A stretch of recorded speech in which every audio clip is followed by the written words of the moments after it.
Et puis, après quelques semaines après l'accident de la circulation qui a endeuillé plusieurs familles à Plein-Niger dans le 4e arrondissement de Libreville, sans scrupule, après ce drame, les conducteurs de véhicules poids lourds continuent de fouler aux pieds les règles élémentaires de sécurité, tout en sachant que le risque zéro n'existe pas. Le commentaire des faits avec Marie-Chantal Ndang. Comment comprendre qu'à plus d'une semaine de l'accident de la route qui a fait 3 morts à Plein-Niger, dans le 4e arrondissement, suite à l'imprudence d'un transporteur de conteneurs, l'on constate encore que ces derniers persistent toujours à circuler sans sécuriser leur chargement.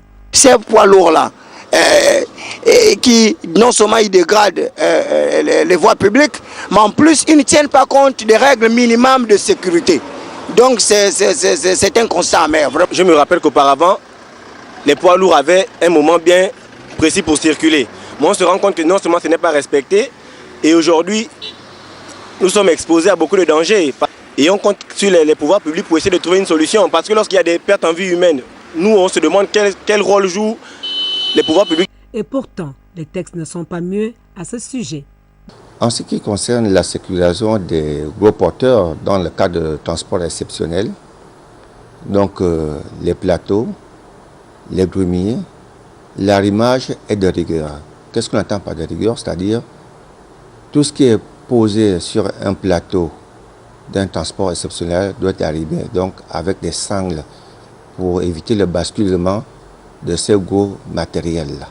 Il existe un arrêté que d'ailleurs je me fais le plaisir de vous lire ici, l'arrêté 0029, fixant les conditions de circulation et de stationnement des véhicules grumiers et de transport exceptionnel en République gabonaise. En matinée, c'est de 5h30 du matin à 11h30 du matin et de 14h de l'après-midi à 18h30.